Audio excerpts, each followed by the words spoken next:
लश्कर ए तैयबा का आतंकवादी पकड़ा गया था। जो पकड़ा किसके घर से गया था? महमूद और मकसूद ओखला में, जो इसके बिल्कुल करीबी हैं एकदम। ये उनको उन्हीं के साथ रहता। ये इसका आतंकवादियों से संबंध है।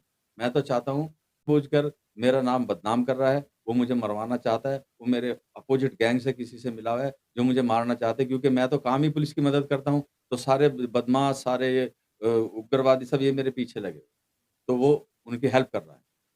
और ये किन के साथ रहता है, उनका आतंकवादियों से क्या संबंध है, इसकी सभी तरह की जाँच होनी चाहिए।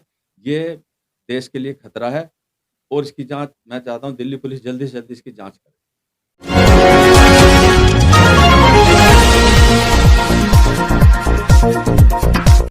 मेरा नाम आमिर खान राजा है और मैं centre for education on crime prevention नाम से एक ट्रस्ट चलाता हूँ, जिसका उद्देश्य है दिल्ली भयमुक्त रहे और जहाँ कहीं भी कोई गलत काम होता है, तो उसके बारे में हम पुलिस को बताएँ और कानून की हेल्प करें। ये हमारा उद्देश्य है। ओखला विधानसभा में अवैध निर्माण को लेके एक महापंचायत हुई, जिसमें आपको बुलाया गया था। क्या कहना चाहेंगे आप इसके बारे देखिएगा, मैं आपको बता देना चाहता हूँ, ओखला में एक शहजाद नाम का आदमी है, जो कि मुझे लगता है वो कहीं किसी न किसी गैंग से जुड़ा हुआ है और वो कोई न कोई बहुत ही खतरनाक मंसूबे लेके वहाँ पर रहता है। उसका मकसद है ओखला की जनता को बरगलाकर, झूठे-सच्चे लोगों पे इल्ज़ाम लगाकर, वहाँ पर जो ये म्यांमार से लोग आए हैं, इनको बसाने का, ताकि लोगों का दिमाग उसमें लग जाए और वहाँ पर वो उनको पनाह दे दें। में? राजा जी, आपने शहजाद का नाम लिया है और उसको एक किसी गैंग से बताया है। किस तरीके की गैंग से मिला हुआ है वो? वो बहुत खतरनाक उसकी तंजीमें हैं, क्योंकि वो खोजकर मेरा नाम बदनाम कर रहा है, वो मुझे मरवाना चाहता है, वो मेरे अपोज़िट गैंग से किसी से मिला हुआ है, जो मुझे मारना चाहते हैं क्योंकि मैं तो काम ही पुलिस की मदद करता हूँ, तो सारे बदमाश, सारे ये उग्रवादी सब ये मेरे पीछे लगे। तो वो उनकी हेल्प कर रहा है। राजा जी, आपने जो है अभी शहजाद का नाम लिया है, आखिर ये शहजाद है कौन? क्या करता है? और आपने तो बोला है कि शहजाद किसी गैंग से जुड़ा हुआ है। कौन से गैंग से जुड़ा है, आप उसका खुलासा करेंगे? देखिएगा, मैं आपको ये बात बता देना चाहता हूँ, मैं आपको थोड़ा पीछे ले जाना चाहता हूँ। जो इस शहजाद के बारे में मैं आपको बता रहा हूँ, ये बहुत ही खतरनाक मंसूबे लेके यहाँ पर ओखला में रहता है। क्योंकि अब से पीछे 22 दिसंबर को 2000 में हमारे लाल किले पर एक अटैक हुआ। उसमें एक लश्कर ए तैयबा का आतंकवादी पकड़ा गया था। जो पकड़ा किसके घर से गया था? महमूद और मकसूद ओखला में, जो इसके बिल्कुल करीबी हैं एकदम। ये उनको उन्हीं के साथ रहता।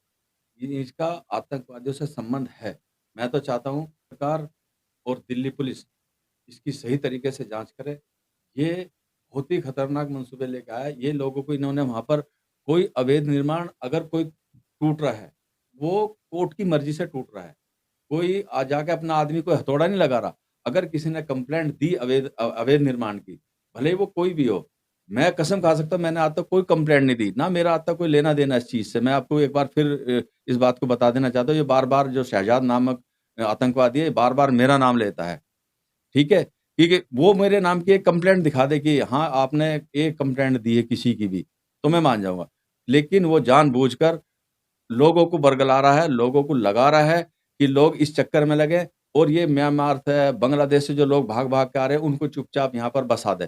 हम अपने भारत देश में ऐसा नहीं होने देंगे क्योंकि दिल्ली हमारी बहुत सुरक्षित है। हम अपनी दिल्ली को भी बचाना है, हमें अपना देश भी बचाना, ऐसे लोगों से हमें सावधान भी रहना है। देखिएगा, मैं जब वहाँ पर पहुँचा, मुझे वहाँ पर कुछ अजीब ही नज़ारा नज़र आया। कुछ लोग तो ऐसे थे मुझे लगता है भारतीय ही नहीं थे, जो वहाँ पर बैठे थे। वहाँ मैंने नज़ारा देखा, तो मैं वहाँ परेशान हो गया, क्योंकि वहाँ कुछ दूसरा माहौल था। मैं अपनी बात रखने गया था, लेकिन उन्होंने उस बात को भी उल्टे ढंग से ले दी। मैंने कहा भाई अगर मैंने ओखला में कोई भी एक भी एप्लीकेशन लगाई हो डिमोशन की, कोई भी किसी भी तरह की, तो मैं ज़िम्मेवार हूँ, लेकिन मैंने लगाई नहीं।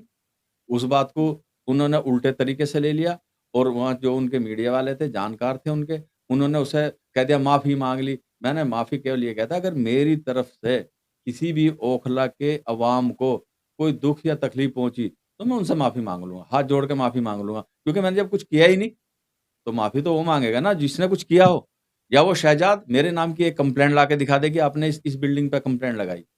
अगर कोई मेरे सदस्य ने भी लगाई तो उसका ज़िम्मेवार वो है और अगर गलत किया होगा, पहली बात तो गलत नहीं किया, मैंने उसकी जाँच कर ली। क्योंकि उन्होंने केवल कंप्लेंट लगाई पुलिस को दी, एमसीडी को दी, उच्च न्यायालय के ऑर्डर पे जो हो रहा वहाँ पर। या तो वो तो उच्च न्यायालय की अवहेलना कर रहा है, जिसका नाम शहजाद है। वो केवल एक सर्वे-सर्वा वहाँ पर ज़बरदस्ती से उम, गलत काम कर रहा है और मेरी जान को तो उसने गुंडे, बदमाश, आतंकवादी लगा दिए, कहीं भी ये मेरा मर्डर करा सकता है।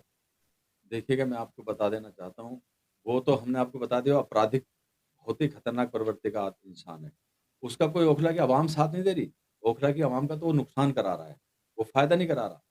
क्योंकि वो अपनी मनमर्ज़ी से करा, उसने मेरे न खिलाफ पता नहीं मेरे पुराने केस लिया है जो कि झूठे केस मेरे पे लगे थे और वो सब माननीय न्यायालय ने सब बरी कर दिए, डिस्चार्ज हो गए, मेरे पे कोई केस नहीं है। वो झूठ पे झूठ फैलाता जा रहा है और मेरे मरवाने की प्लानिंग कर रहा। क्योंकि हमारी संस्था का हमारे जो ट्रस्ट है, उसका एक ही मकसद है, कहीं भी गलत काम हो रहा, तो पुलिस के आँख कान बन जाओ। बता दो जी भई हाँ, ये गलत हो रहा। तो वो नहीं चाहता कि कोई कोई भी आदमी ओखला में जो ये गलत काम 9-9 10-10 मंजिले बिल्डिंग बना रहे लोग, बेसमेंट बना रहे, उनमें फिर हादसे होते। अगर हमारे किसी मेंबर ने वो स खबर पुलिस को दी है, तो उसका वो इल्ज़ाम भी वो सीधा मेरे पे डाल रहा। जबकि हमारा ऐसा कोई मकसद नहीं। भई अगर कोई मकान तोड़ा, वो उच्च न्यायालय की उससे तो टूटा है। देखिएगा मैं आपको फिर भी बता देना चाहता हूँ, मेरा ट्रस्ट जो अब से पहले तो मैंने कोई कंप्लेंट नहीं लगाई, मैं अभी बता रहा हूँ। लेकिन अब मैं खुद जगह-जगह जहाँ भी कहीं गलत काम हो रहा होगा ओखला में, खुद जाऊँगा और जहाँ भी गलत है मैं पुलिस को कानून की मदद करता रहूँ। मेरा ट्रस्ट और मैं, हम कानून की मदद करते रहेंगे और मैं चाहता हूँ इसकी शहजाद की जाँच होनी चाहिए। ये क्या चाहता है? ये सरकारी ज़मीनों पे कब्ज़ा क्यों कर रहा है? क्या इसका मकसद है? क्या इसकी कौन-सी प्रॉपर्टी है जिस पे ये जिसके चक्कर में सबको उल्टे-सीधे गालियाँ दे रहा? क्या सरकार ने इसको ये अथॉरिटी दे रखी है? अपील करना चाहता हूँ, जो शहजाद नाम का है, ना तो इसका घर है, ना दर है। कभी ये हरियाणा का हो जाता, कभी ये यूपी का हो जाता, कभी पंजाब का हो जाता। इसकी एक तो जाँच की जाए, ये है कहाँ का? और इसका मकसद क्या ओखला में रुकने का? घर तो इसका है नहीं और कौन-सी इसकी बिल्डिंग तुड़वा दी किसी ने। ये अब केवल वहाँ पर ये बरकला के लोगों को वहाँ पर म्यांमार से जो लोग आए हुए हैं, रोहिंग्या हैं, बांग्लादेशी हैं, उनको पनाह देने का इसका मकसद है, लोगों को भटका कर। तो मैं अपनी केंद्र सरकार से, दिल्ली पुलिस से जाँच की माँग करता हूँ, इसका आईडी चेक की जाए, ये यहाँ का है या कहाँ का? मुझे तो लगता है ये हमारे हिंदुस्तान का है ही नहीं। और मैं ये भी कहना चाहता हूँ, आप लोगों की मार्फ़त कि इस पे ये फंड कहाँ से आ रहा है, जो ये मीडिया को लेके घूम रहा है, पब्लिक को लेके घूम रहा है और ये किनके साथ रहता है, उनका आतंकवादियों से क्या संबंध है? इसकी सभी तरह की जाँच होनी चाहिए। ये देश के लिए खतरा है और इसकी जाँच मैं चाहता हूँ दिल्ली पुलिस जल्दी से जल्दी इसकी जाँच करे।